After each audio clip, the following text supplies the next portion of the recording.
everyone, this is Norman Kochenek here for Eyes on Cricket with Norman Kochenek.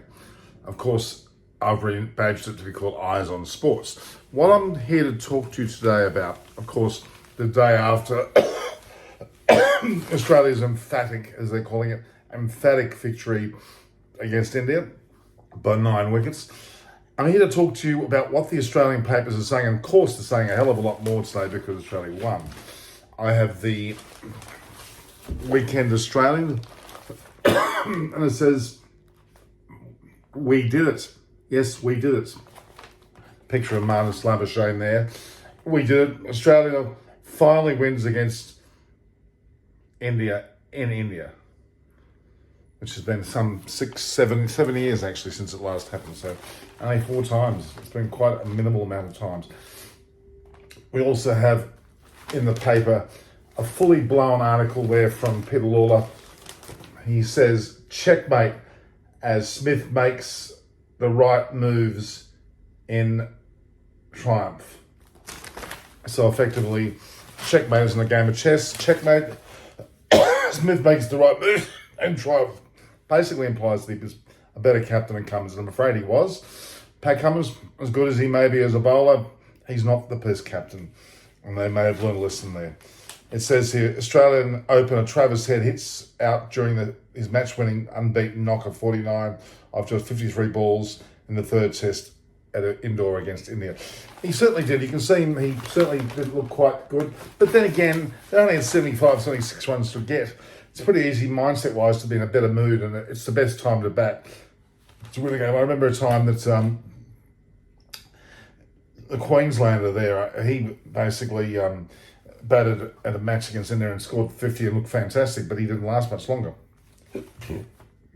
His name will lose me. We'll get back to him in a minute. He opened for Australia. All right. So Peter Lalor, Australia wins the third morning of the indoor test. Is one for the ages, he's calling it. It comes too late to give them hope of winning the Border Gavaskar Trophy, but confirms the sense that this is a team which just needed a break to prove its worth. Well, that may well be the case. Winning in India is the hardest task in cricket. Only 2 sides have managed it in the last decade. Winning when the wicket was so poor and when things had gone so wrong was a triumph. With Pat Cummins, Warner, Hazelwood and Ashnagar back in Australia, the standing captain, which I think he should be the official captain, Steve Smith, came to the fore. We also have an article there from Gideon Haigh, and he talks about Shane Warne. This is exactly 1 year since Shane Warne's passing, and he says the game has lost part of its soul with SK Warne. That's a very true point. You can see a lovely photograph of Shane Warne there saying farewell to a crowd, which he did a lot of times after a great triumph. Very sad indeed. It's one of those situations. Now the Daily Telegraph, in fact it's called the Saturday Telegraph, but it's really a Daily Telegraph. They've gone straight to the point. They did a great little spread here about victory for the ages. Let's Marnus Labuschagne celebrating and the batting of obviously Travis Head. And they give some rankings there of the players. Let's see if you agree. 8.5 for Usman Khawaja, 8.5 for Travis Head, 8 for Marnus Labuschagne, 8 for Steve Smith. I think he deserved more. Hanscom 6.5 to Greenwell. That was pretty much on the ball. 7.5 for Carey, I think a bit high. 6.5 for Mitchell Starc, about right. 10 for Nathan Lyons. He was 10 out of 10. 6.5 for Todd Murphy and 8 for Matthew Coonan.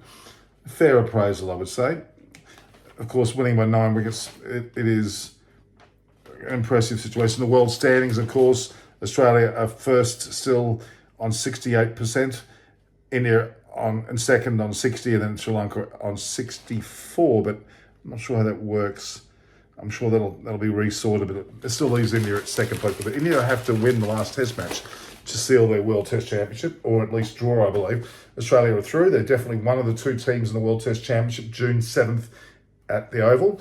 But then you have Sri Lanka. If they can beat New Zealand in the 2 tests now and India don't win, we could see New Zealand, no, it's not New Zealand, Sri Lanka playing Australia in the World Test Championship. Heaven forbid. I don't think that would be a worthy opponent, but I don't think it's going to happen. It'll be Australia versus India. So there we have it.